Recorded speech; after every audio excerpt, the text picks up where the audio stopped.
Hello everybody, welcome to the live stream.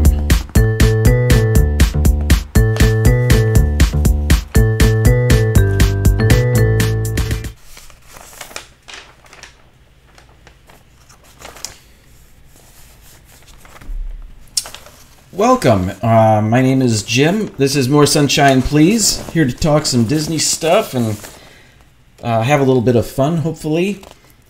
I hope your day's going well. Mine's alright. Thank you for asking. We're going to start out with some quick little Disney news stories, things that are going on in the Magic Kingdom and whatnot. Yeah, everything's Walt Disney World here. So let's get into that. The first thing I want to mention is the... Where are we? Oh, okay. This has to do with Galaxy's Edge. And as we all know, Galaxy's Edge in Disneyland is set to open May 31st. And here in Florida, August 29th. And that'll be in Disney's Hollywood Studios. What was just released, breaking news, I guess, today, is that they're going to open it up in 2 phases. So on opening day, phase 1 will open. Of the 2 new attractions that will be there, we're going to have Millennium Falcon Smuggler's Run. That will be the first attraction to open. That will be the only attraction to open on opening day there. So 2 phases. It doesn't have an exact date of when phase 2 will start, but that's when the second attraction will be there. Star Wars Rise of the Resistance, that's the one. That's a battle between the First Order and the Resistance. The first attraction, Millennium Falcon Smuggler's Run, you're going to get to be in the Millennium Falcon and pilot it, I guess. Excuse me, that's the first burp, and all our burps are, of course, sponsored by D&G Explorers. D&G Explorers, because you're worth it. Back to Galaxy's Edge news. Disney, it says here, Disney made the decision to open Galaxy's Edge in 2 phases, so guests could sooner enjoy this spectacular new land. Now, they could also do this because they want to spread out the excitement. You know, if they opened up absolutely everything on opening day, then, you know, they're, everything is set to be there on opening day, and by opening it up, I'm trying to think of what I want to say here. By opening up in 2 phases, they're spreading out that excitement.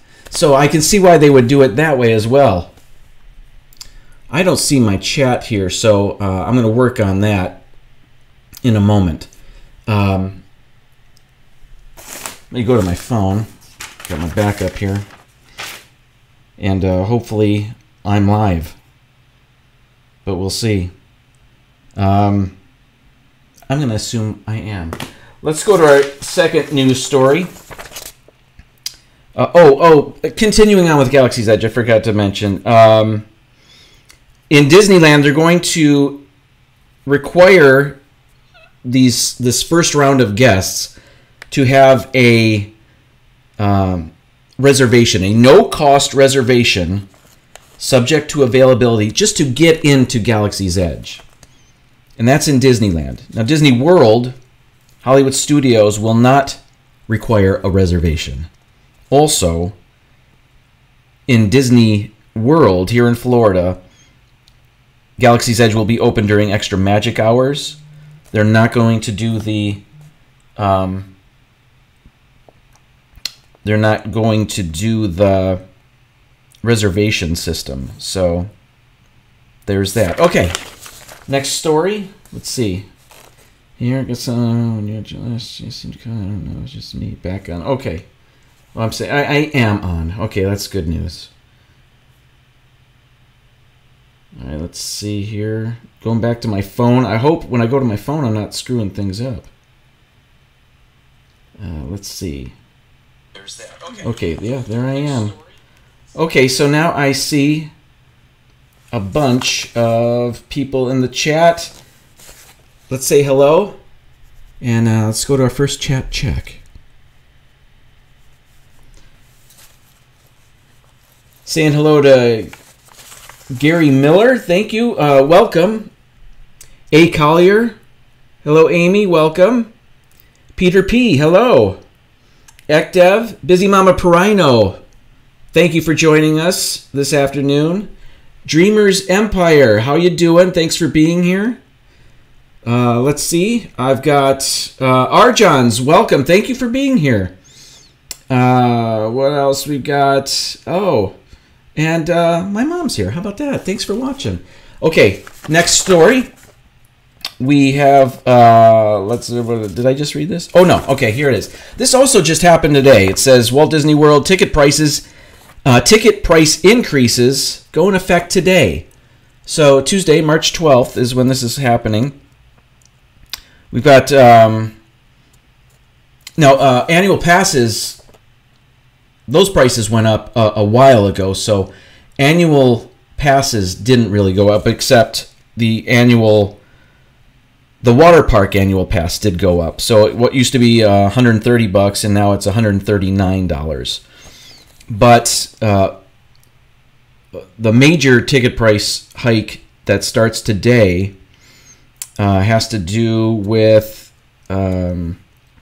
what Disney's trying to do here is spread out the crowd. So that during the busy times like Christmas and the 4th of July and stuff like that, super large crowds.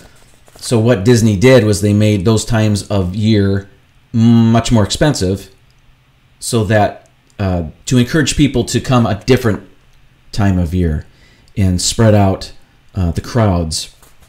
So for example, it says here a one-day ticket during the Christmas week peak period is now $159. That's for a one-day ticket. That is a new all-time high. Just last year in 2018, it was $129. So the price of a ticket that week went up $30 or 23%. Tickets around Easter, Memorial Day, and before Christmas cost $139 for a single day ticket by comparison. So $159 Christmas week peak period. Now, it also, Park Hopper upgrades to one-day and multi-day tickets have also increased $5 across the board. It says Park Hopper Plus hasn't changed. Excuse me. Okay. Standard parking remains unchanged, but preferred parking, which is something they've gotten into, is now also broken up into tiers.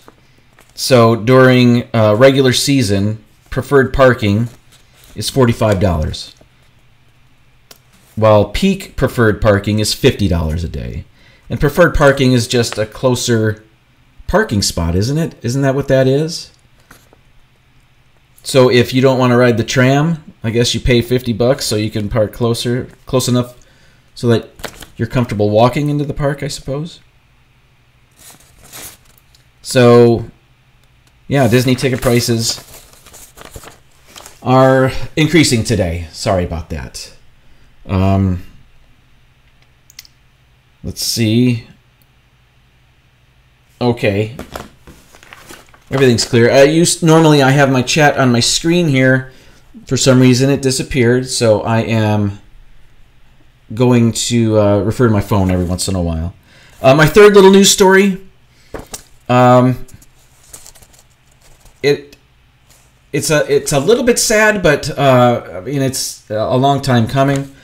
And I'm referring to demolition beginning where River Country used to be. As you may know, they're going to build a new Disney Vacation Club resort in that spot where River Country used to be. The resort will be called Reflections, a Disney lakeside resort. And I've seen drawings of it, and it looks really nice. River Country, of course, hasn't been operational in many, many years.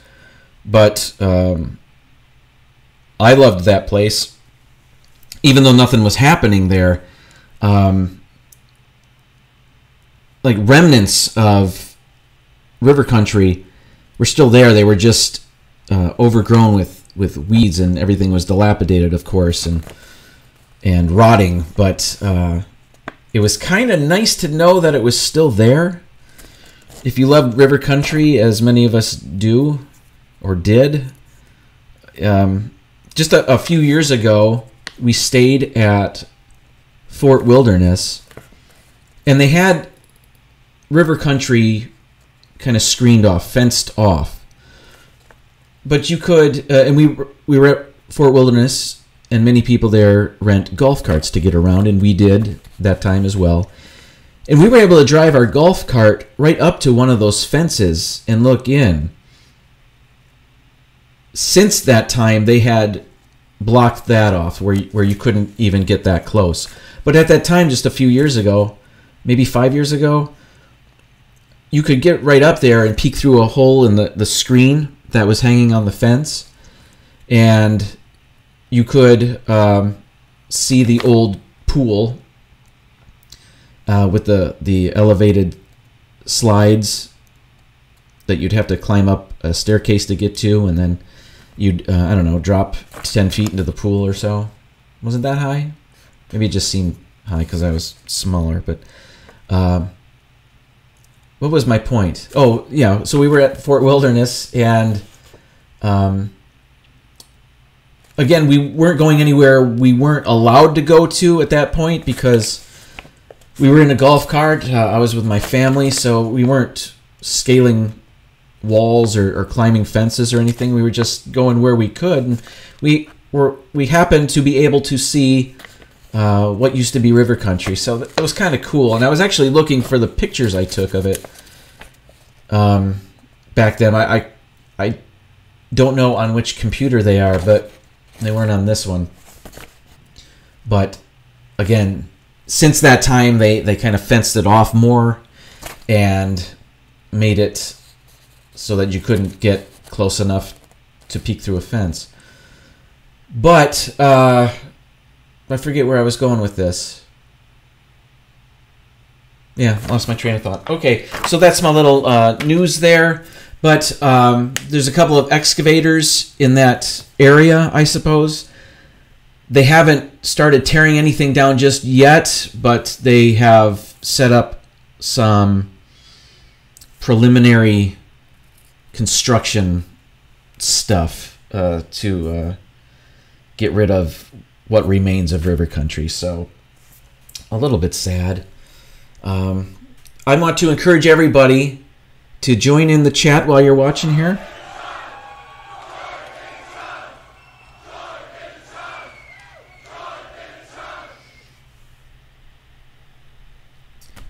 I will check the chat now. I am asked, why don't I have Mickey ears on my headphones? I don't know. Hello, Donna Jaworski. Welcome to the live stream. Hey, Collier, I loved River Country. Yes. Yeah, I did too. Hoop and Holler Hollow. Kyle's Vlog, welcome. Thank you very much for joining us. You remember watching the fireworks on the beach? I do not remember that. I don't remember fireworks at all. Interesting.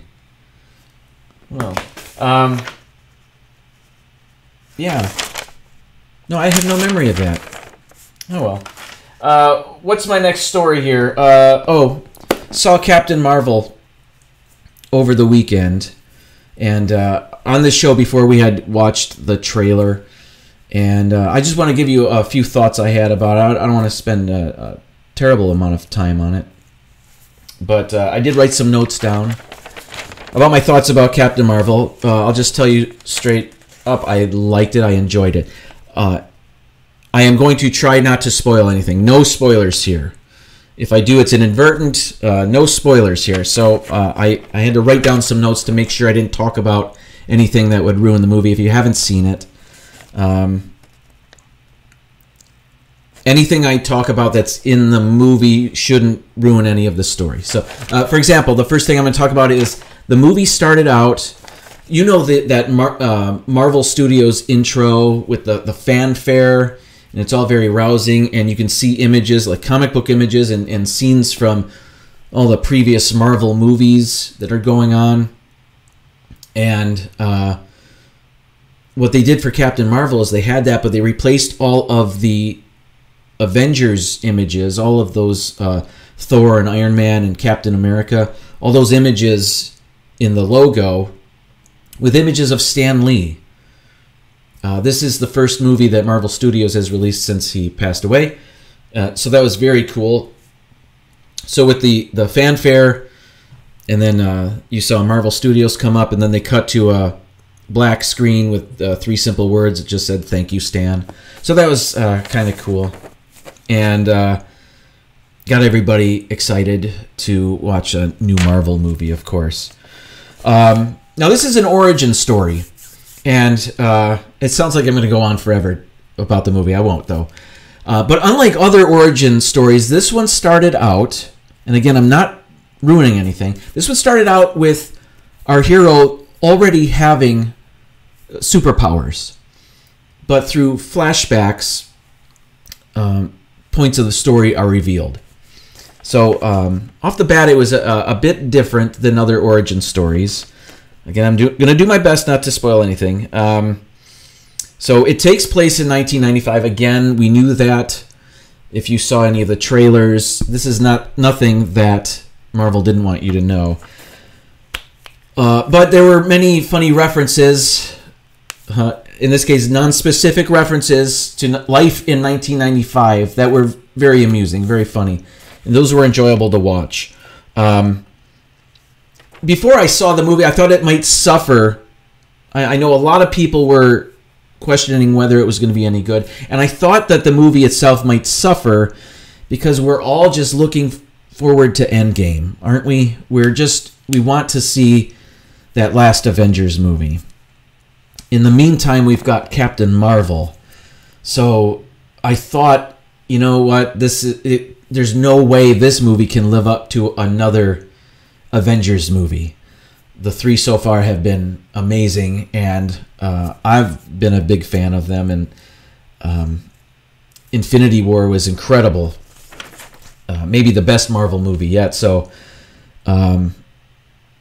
yeah, maybe it wasn't fair to have Captain Marvel open up before we saw Endgame. But, of course, it's necessary to the whole story, the whole Marvel Cinematic Universe story. So, long story short, I know, too late. It didn't suffer. It didn't suffer from that.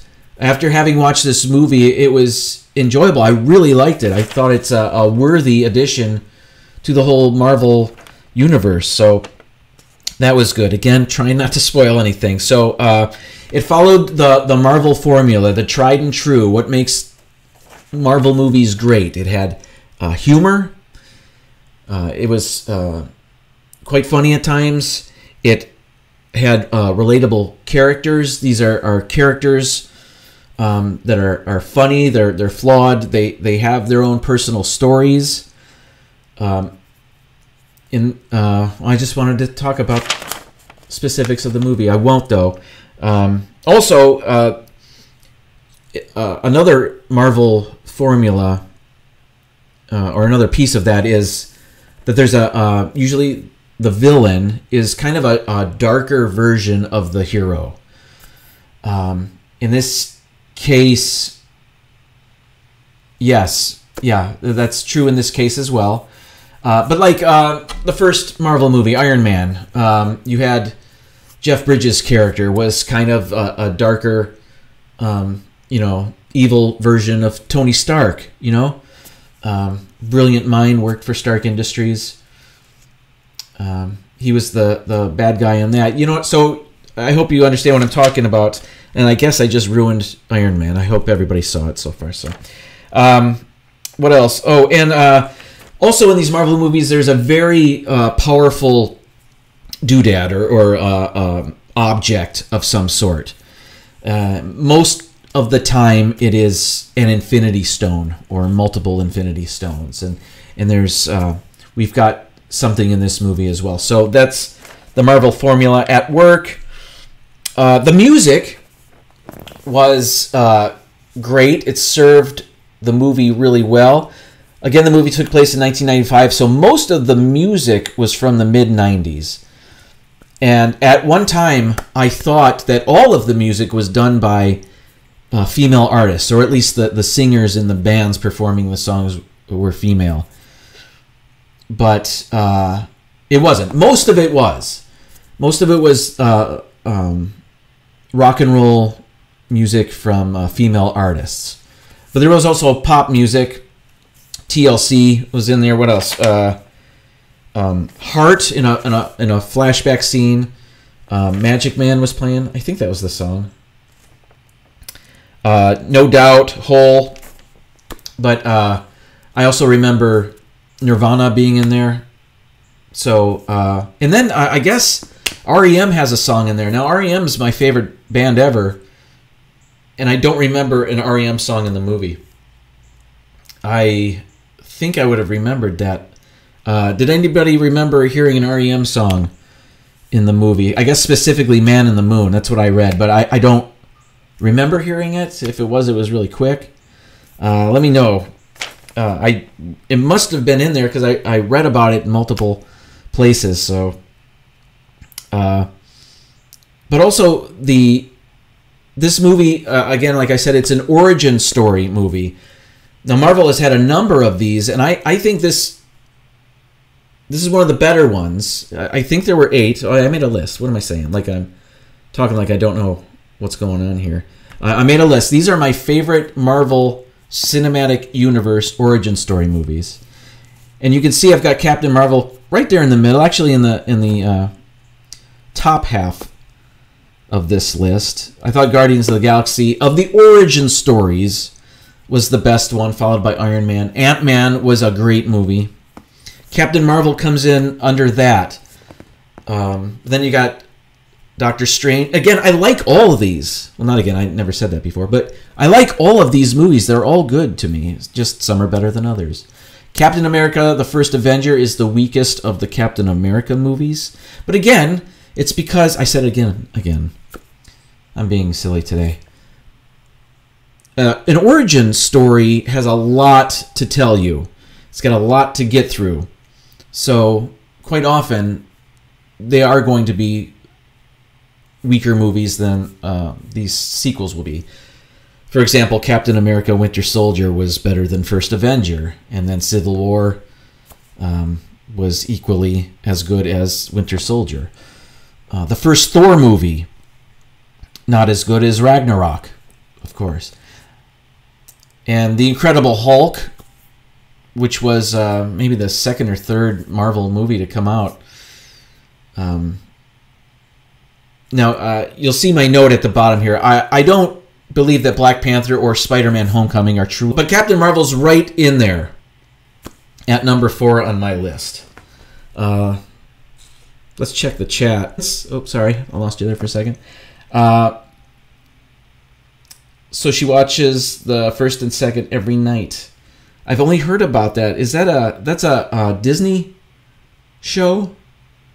And they play children of famous villains, Disney villains. Do I have that right? I might be right about that. I wouldn't be surprised if I were wrong, though. Gary Miller says, I love Iron Man. I do, too. That's a great movie, and that kicked everything off. That was the very first MCU movie. And if that weren't a great movie, we wouldn't have what we have today with the Marvel Cinematic Universe.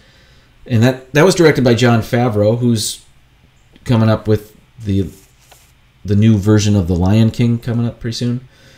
Yeah, if that weren't a great movie, this whole franchise wouldn't have taken off. Yeah, Iron Man is a wonderful movie. That's one of the best. Dreamer's Empire, welcome to the live stream. Back to Captain Marvel, it made $455 million worldwide this weekend, and that is pretty good. Like I said, I enjoyed the movie very much. I thought it was great. What I liked most about it was finally, or getting to see Captain Marvel, who I had heard was one of the most powerful heroes in the Marvel-verse. And it was cool to see exactly what she can do. And as you may or may not know, Captain Marvel will be a part of Endgame, of the Avengers Endgame. So to see her in that movie will be very cool. All right, let's move on now. I also heard about a new Aladdin trailer that was just released this morning, and I have it here. So we're going to watch it. And we watched the teaser trailer a while back, and we were all, the big question about this movie is how is Will Smith going to do as the genie? And when we saw the teaser trailer, we just saw him for a little bit. It wasn't much to go by, but I'm hopeful that he'll do a great job. But when we watched that first trailer, more than one of us was kind of disappointed in Jafar. And he's in this trailer a bit more. So you will see, or you will hear and see the new live-action Jafar in here. I'll just say he's got a different voice than the one from the cartoon that we all love. So without further ado, let's go to the Aladdin trailer. So here it is.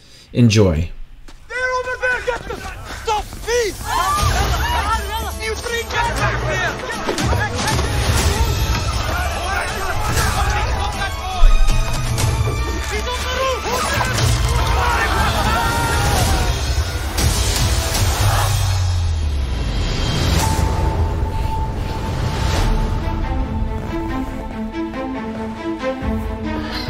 You stumbled upon an opportunity. I can make you rich. Rich enough to impress a princess. What would I have to do? There's a cave of wonders. Bring me the lamp.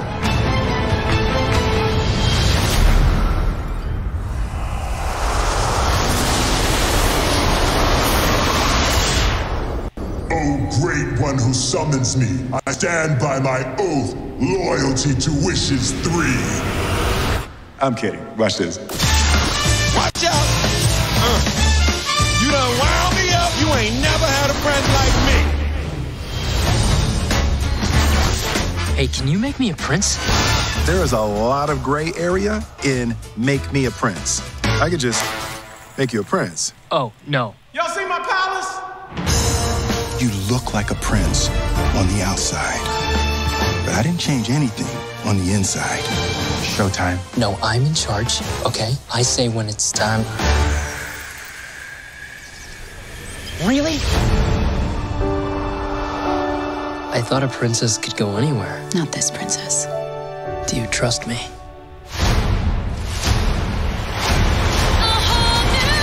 Don't you dare close your eyes. Hold your breath, it gets better. I'm like a shooting star. I've come so far. Let me share this whole new world with you.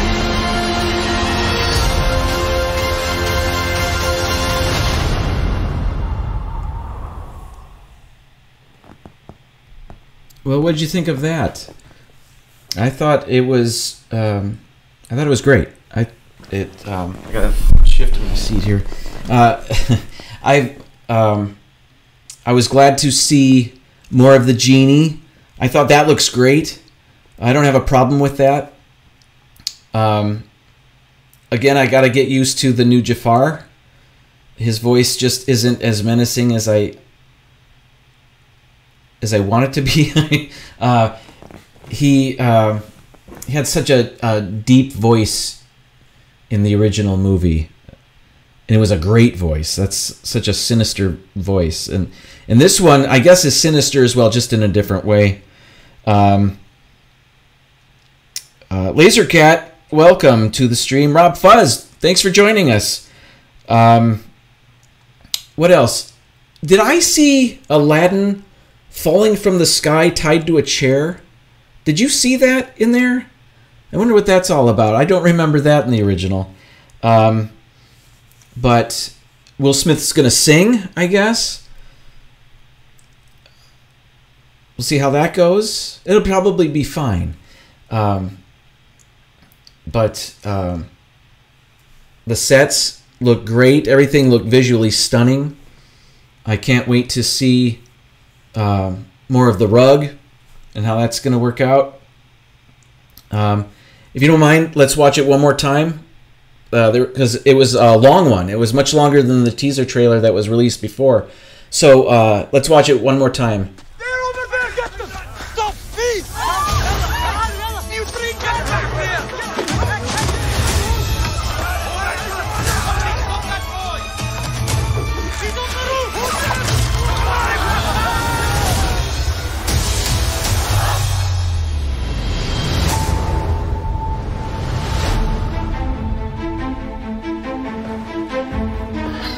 You stumbled upon an opportunity.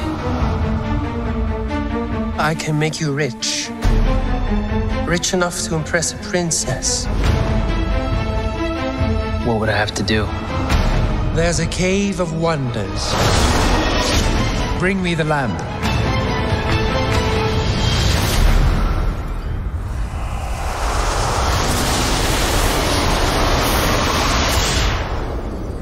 Great one who summons me, I stand by my oath, loyalty to wishes 3.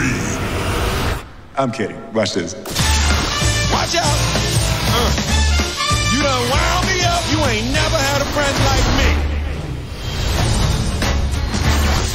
Hey, can you make me a prince? There is a lot of gray area in Make Me a Prince. I could just make you a prince. Oh, no. Y'all see my palace? You look like a prince on the outside, but I didn't change anything on the inside. Showtime. No, I'm in charge, okay? I say when it's time. Really? I thought a princess could go anywhere. Not this princess. Do you trust me?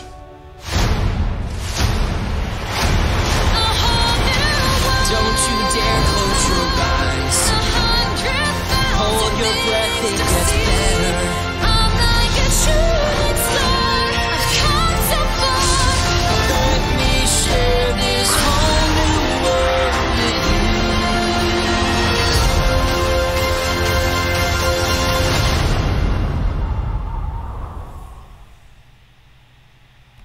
you. All right, very cool.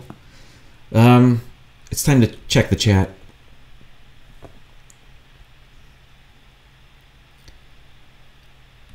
Lasercat says, yes, it's when he's being drowned, tied up. So that is in the original movie. I guess it's been so long since I've seen it. I don't remember that part.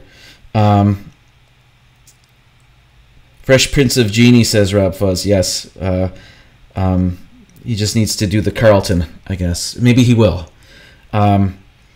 We've got Busy Mama Perino says, cartoon Aladdin is still hotter than the real live version. Just saying. Okay. All right.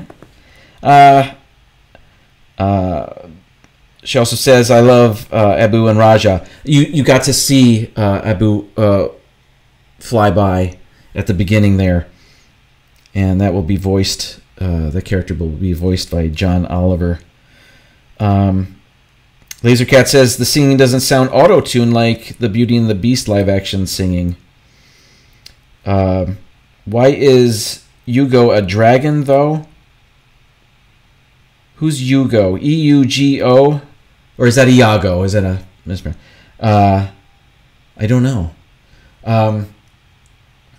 You know, certainly they don't want to reveal everything in the trailer. They just want to, you know, tempt you. They want to pique your interest. So perhaps we'll see more in a little while.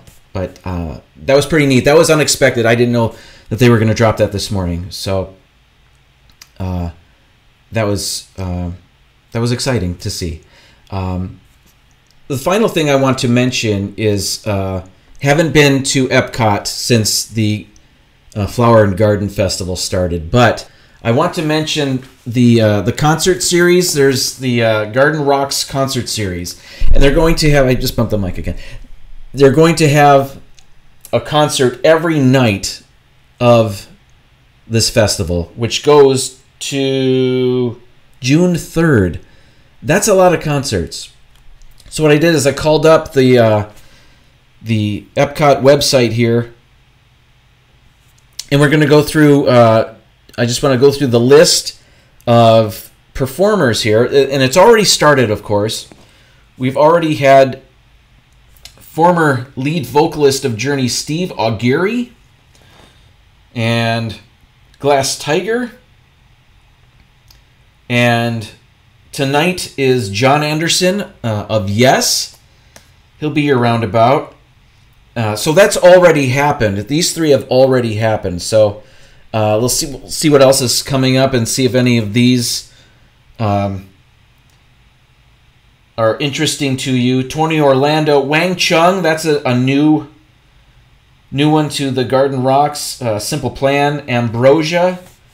Are they the ones that sang Kiss You All Over back in the 70s? I think it might be.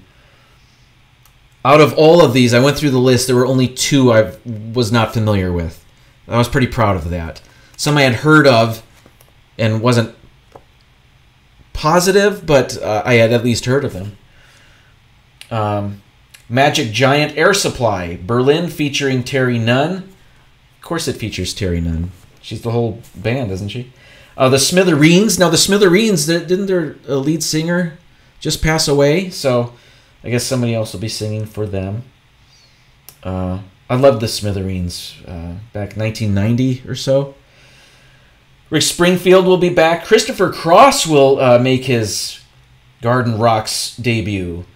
The Spinners, they've got a Disney connection now. I mean, they've been to that theater before, but they had a song in Avengers Infinity War. That was the Spinners, right? Rubber Band Man? The Guardians were singing it. Dennis DeYoung of Styx will be there. John Michael Montgomery, Sister Sledge, Night Ranger. They were there within the past year. Sister Hazel, Stephen Curtis Chapman, and Toby Mac will all be new. Lone Star. The Orchestra, starring former members of ELO. I guess that's ELO without, what's his name? Jeff Lynne, the singer. Moving on, we've got Herman's Hermits, starring Peter Noon. They've been there multiple times, I believe. Don Felder of the Eagles, who's been there before. And then the next four are new to the festival: A Flock of Seagulls, Marshall Tucker Band, Peeble Bryson, which he sang A Whole New World from Aladdin. He sang the pop version, the one they released to radio. And Richard Marx will be there for the first time. Then you've got Starship, Colin Hay of Men at Work. War will be there for the first time. Why can't we be friends? The Guess Who, John Cicada, Blood, Sweat, and Tears. Finishing off the last couple days of the festival with Eddie Palmieri. So I thought that was an interesting lineup. Some of those I would be more apt to wanting to see than others. What do you guys think? Not sure. Let's check the chat. Uber Wisdom Videos, welcome to the show. Thanks for joining us. Let's see. Busy Mama Prino was back a little bit ago was describing the Descendants. She says it's about the kids of Maleficent, Cruella de Vil, the Evil Queen, and Jafar. Cupid, I only can watch them so many times. Understood. I get it. Yes, from a father of a daughter that couldn't get enough Elmo. So I love Elmo though. So Lasercat, why is the genie not blue? I thought the genie was blue. Maybe he's not blue the entire time. Maybe if he's trying to blend in or something, he loses the blue. But when he came out of the lamp, was he not blue? I thought he was. Oh yeah, you go on to say that. Maybe I should have read the rest of what you typed in. I get it that it's sometimes a blending of the crowd, but it looks like the majority of the movie. Well, we'll see. Yeah, and I think she agrees with me about Jafar. Yes. When did it say it comes out? May? Is that what it said? Oh, no, I don't remember. What else we got? Uper Wisdom videos. It could be good. The wife said they should have used the actors from ABC's Once Upon a Time. I'm not familiar with those actors. I've never seen that show. I'll just nod and politely agree. Yes. What else we got? At least while he's flying, he looks like a dragon. Peter P. went to the art festival last month in Epcot. That's a great festival. And I'll be honest, I like all of the festivals. They're all great. The art one, though, seems most like a street fair that you'd go to in your own community with all those art booths and stuff like that. The Flower and Garden Festival has all those topiaries and the plants and maybe has better food than the art festival, but not as good as Food and Wine. But that's all. That's the most important thing to me is the food, really, at these festivals, and they have great options at every festival. Even the Festival of the Holidays, that's only around for a couple of weeks. Some great food. It's so much fun to go around to those different booths and try the food there. Lasercat just doesn't like the remakes. Why remake something that was perfect? I don't disagree with you. I always thought if you're going to remake something that wasn't perfect and make it better. That makes sense to me. But what also makes sense is you're betting on a sure thing. Aladdin, there's a built-in audience for that already. So if they wanted to remake the Rescuers or something, I know some people love the Rescuers. It's not my favorite, but if you were to remake that's maybe a harder sell. I don't know, but yeah. Oh well. So I've been on for about 45 minutes. I'm going to call it there. Thank you so much for joining me this evening, everybody in the chat. Lasercat, Peter P, Uper Wisdom Videos, Rob Fuzz, Gary Miller. We've got Busy Mama Perino and Dreamer's Empire, Ekdev, A. Collier. We've got Sharon Anto. We've got Kyle's Vlog, Donna Jaworski.